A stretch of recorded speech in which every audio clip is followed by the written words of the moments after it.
The house where fear lived. Everybody feared Eleanor Whitmore. Not because she shouted, though she did. Not because she fired people, though she did that too. They feared her because she never raised her voice. The Whitmore mansion sat on a quiet hill outside Atlanta, glass walls gleaming like it was always watching. Inside, the air felt tight, as if the house itself was holding its breath. Staff members walked carefully, spoke softly, avoided eye contact. Eleanor Whitmore was a billionaire financier, one of the most powerful black women in America. She had built her empire from nothing, survived betrayal, racism, and boardroom wars. Her name commanded respect on Wall Street. But inside her own home, it commanded fear. "Where is my tea?" she asked one morning, her voice calm, precise. The room froze. A maid named Carla rushed forward, hands shaking. I'm sorry, ma'am. It's still steeping." Eleanor looked at her watch. "You had 6 minutes," she said quietly. "I don't repeat instructions." Carla swallowed hard. By noon, Carla was gone. No shouting. No drama. Just a calm dismissal that echoed louder than screams. This was how it always was. No one lasted long in Eleanor Whitmore's house. The staff talked, quietly, when Eleanor wasn't around. "She doesn't see people," the cook once whispered. "Only efficiency." "She watches everything," another maid said. "Even your breathing feels wrong around her." Some said Eleanor hated weakness. Others said she hated reminders of her past. But everyone agreed on one thing. If she didn't break you emotionally, she'd freeze you out until you quit. Even her personal assistant, Marcus, who had been with her for 5 years, kept emotional distance. "You don't survive here by being human," he once warned a new hire. "You survive by being invisible." And yet, the pay was excellent. The benefits unmatched. So people came. And people left. Until the day Ariel Johnson walked through the front doors. Ariel Johnson was 27. Slim. Quiet. Dark-skinned with steady eyes that didn't dart or flinch. She wore a simple uniform, hair neatly pulled back, posture calm but not stiff.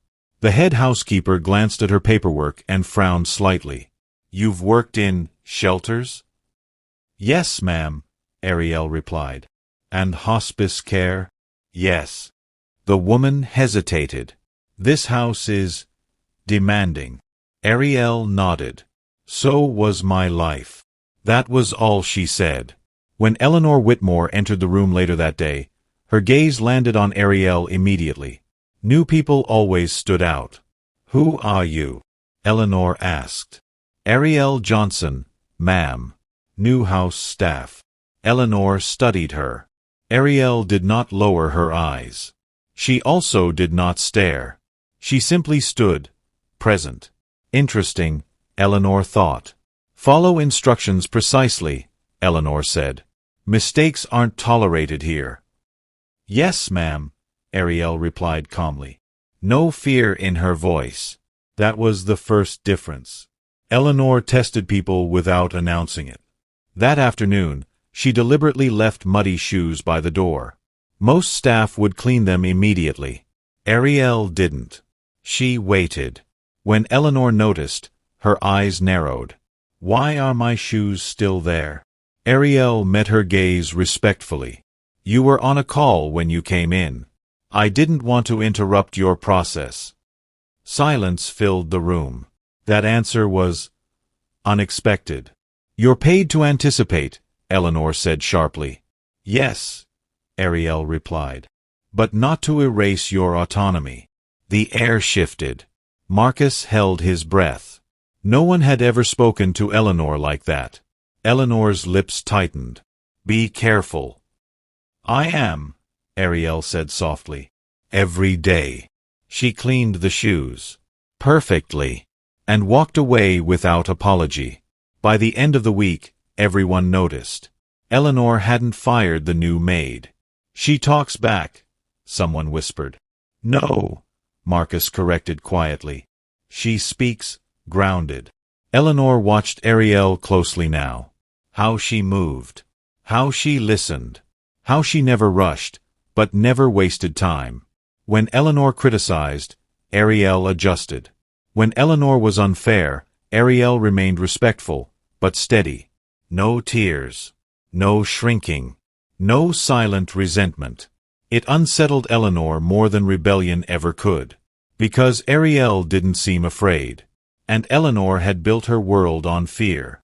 One evening, Eleanor hosted powerful guests. Bankers, politicians, investors. Dinner had to be flawless. Midway through service, a glass shattered. Everyone froze. Eleanor turned slowly. Who did that? Ariel stepped forward. I did, ma'am. The room held its breath. I misjudged the weight, Ariel continued calmly. I'll replace it. You embarrassed me, Eleanor said coldly. Ariel nodded. I understand. You're fired, Eleanor said casually. Marcus looked down. It was over. But Ariel didn't cry. She didn't argue. She simply said, Before I go, may I speak? Eleanor raised an eyebrow. You have 30 seconds. Ariel looked around the table. Then back at Eleanor. You built everything here with discipline, she said. But discipline without grace creates fear, not excellence. People don't serve you because they respect you. They serve you because they're scared. Gasps. Eleanor's jaw tightened. And yet, Ariel added gently, I see a woman who once had to be strong because no one protected her. Silence. Pure, dangerous silence. Then Eleanor stood. Get out, she said. Ariel nodded. Yes, ma'am. She walked away, head high. That night, Eleanor couldn't sleep. Ariel's words echoed louder than boardroom attacks. Discipline without grace creates fear, not excellence. She had heard insults before. But this felt like truth. The next morning, Eleanor surprised everyone. Bring her back, she told Marcus. Marcus blinked. The maid. Yes. When Ariel returned, Eleanor said only one thing. You're on probation. Ariel smiled softly. So are we all. Eleanor almost smiled too. Almost. Eleanor Whitmore had not always been feared. Once, long before the billions, she had been a young black woman with worn shoes and sharp dreams, sitting in rooms where people spoke over her, dismissed her, and waited for her to fail. She learned early that softness was punished. When she cried, no one helped. When she trusted, she was betrayed. When she hesitated, she was replaced. So Eleanor hardened. By 35, she had built a reputation for being ruthless. By 45, she had built an empire. By 60, she had built walls so thick even she could no longer see past them. Control was safety. Fear was order.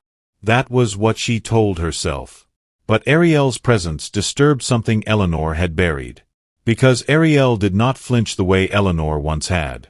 And that unsettled her. Ariel noticed the change immediately. Eleanor didn't soften, but she watched. She asked fewer questions. Corrected less harshly. Observed more. Ariel didn't take advantage of it. She did her work with quiet excellence. She learned the rhythms of the house. Which floors creaked. Which rooms Eleanor avoided. Which days Eleanor skipped meals. One afternoon, Marcus pulled Ariel aside. You know she's studying you, right? He whispered. Ariel nodded. I know. Why aren't you scared? Ariel paused. Then said gently, Because I've survived worse than being fired. Marcus didn't ask more. But he wondered. Ariel had grown up in foster homes. 7 by the time she was 16. Homes where voices were loud. Hands were careless. Love was conditional. She learned early how power worked. People who hurt others often did it because they had once been powerless. Ariel had been abused by authority figures who smiled in public and punished in private. So when Eleanor Whitmore tried to intimidate her, Ariel recognized the behavior. It wasn't strength. It was fear dressed as control. And Ariel had already survived fear. The call came during breakfast. Eleanor collapsed. It wasn't dramatic. No scream. No warning. She simply gripped the counter, staggered, and fell. Staff panicked. Someone screamed. Someone froze. Ariel moved. She knelt beside Eleanor, checked her pulse, loosened her collar. "Call 911, Ariel said firmly. "Now." Eleanor's eyes fluttered open briefly. For the first time, fear crossed her face. Ariel held her hand. "You're not alone," she said quietly. Eleanor squeezed back. At the hospital, Eleanor was diagnosed with severe exhaustion and untreated hypertension. "Your body has been screaming," the doctor said. "You just didn't listen." Marcus stood at her bedside. Ariel stood by the door. Eleanor looked at her. "You could have walked away," Eleanor said weakly. "After how I treated you." "Yes," Ariel replied. "But I didn't." "Why?" Ariel hesitated, then spoke honestly. "Because no one helped me when I collapsed once," she said. "And I promised myself I'd never become that person." Tears slipped down Eleanor's face. No one had ever said that to her. When Eleanor returned home weeks later, the house felt different. Not because the rules had changed, but because the fear had loosened. Eleanor still demanded excellence. But now she said, "Thank you." Sometimes. She asked questions. Rarely. But she listened. Once, she even apologized, to a gardener she had unfairly blamed. The staff noticed. Whispers turned into cautious hope. And Ariel? Ariel was promoted. Not to supervisor, but to personal aide. One evening, Eleanor asked Ariel to sit, not stand. "I built my life on survival," Eleanor said quietly. "And somewhere along the way, I forgot how to live." Ariel listened. "I don't know how to be kind without feeling weak," Eleanor admitted. Ariel smiled softly. "Kindness isn't weakness. It's courage without armor." Eleanor nodded slowly. That night, for the first time in years, she slept peacefully. Months later, Eleanor Whitmore announced something unexpected. A foundation. For domestic workers. Caregivers. Women who endured abuse under authority. She named it the Ariel Initiative.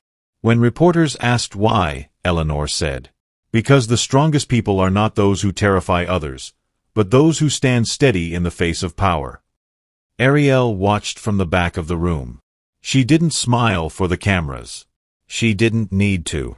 She had already changed what mattered. Not everyone welcomed the change in Eleanor Whitmore. Fear had been currency in that house for years. And when fear disappears, those who benefited from it feel exposed. The resistance came quietly. Deadlines were suddenly missed. Rumors drifted through the staff quarters. Whispers that Ariel was manipulating Eleanor. That she was too close. That kindness had made the house weak. One afternoon, Eleanor's chief of operations, Vernon Hale, requested a private meeting. "I'm concerned," Vernon said carefully. "Your new approach is affecting productivity." Eleanor looked at him. "Explain." "People take advantage when authority softens," he replied. "Fear kept this place sharp." Eleanor leaned back in her chair. "No," she said slowly. "Fear kept it obedient. Excellence requires trust." Vernon forced a smile. But something cold settled behind his eyes. The setup was subtle. A financial document. Misplaced. A staff complaint. Misdirected. A suggestion that Ariel had overstepped her role. Marcus noticed first. "Someone's trying to frame you," he warned Ariel quietly. Ariel nodded. "I know." "Then why aren't you defending yourself?" Ariel paused. "Because truth doesn't rush." When Eleanor called Ariel into her office, the room felt heavy. "They say you're influencing decisions beyond your role," Eleanor said. Ariel met her gaze. "Am I?" Eleanor studied her. "Tell me the truth." Eleanor said. Not what protects you. Ariel breathed in. I advise when asked. I speak when silence would cause harm. And I respect your authority. Silence. Then Eleanor did something no one expected. She dismissed the accusation. I know manipulation when I see it, Eleanor said. And this isn't it. Someone powerful had just lost control. Vernon didn't stop. He leaked a false story to the press, anonymous, damaging. Billionaire Eleanor Whitmore under secret influence of household staff. The headlines spread fast. Eleanor's board demanded answers. Stocks wavered. The old Eleanor would have fired everyone and burned bridges. Instead, she called Ariel into the boardroom. I need you with me, Eleanor said simply. Ariel nodded. I'm here. At the meeting, Eleanor stood tall. There is no scandal, she said. Only growth. And if my leadership threatens those who profit from fear, so be it. Then she exposed Vernon. Documents. Emails. Evidence. By the end of the day, Vernon was gone. So was the last stronghold of the old regime. With the foundation expanding and Eleanor's influence reshaping corporate culture, Ariel received an offer. A national non-profit wanted her as director. Higher pay. Public recognition. A platform. Marcus was thrilled. This is huge. Eleanor said nothing at first. Later that night she asked quietly, What do you want? Ariel thought carefully. I want to help people without losing myself, she said. And will staying here stop you? Eleanor asked. No, Ariel replied honestly. But leaving might help me grow. Eleanor nodded. That was love without possession. On Ariel's last day, the house gathered. Not in fear. In gratitude. The cook hugged her. The gardeners clapped. Marcus smiled through tears. Eleanor approached last. You changed my life, Eleanor said. Not by force. By steadiness. Ariel smiled softly. You changed your own life. I just reminded you who you were. Eleanor placed a small box in Ariel's hands. Inside was a simple gold bracelet engraved with 2 words. Stand steady. Ariel hugged her. No cameras. No speeches. Just truth. Years later, Eleanor Whitmore was still powerful. But now, she was known for something else. Mentorship. Fairness. Human leadership. The Whitmore Foundation changed thousands of lives. And Ariel? She built shelters. Trained leaders. Spoke softly, but firmly, into systems that once terrified people. When asked how she handled powerful personalities, Ariel always said, I don't try to defeat power. I outlast fear. The mansion still stood on the hill. Still beautiful. Still imposing. But no longer cold. Laughter drifted through its halls now. People stayed. People grew. Fear no longer lived there. Because one maid had arrived. Not to submit, not to fight, but to stand steady.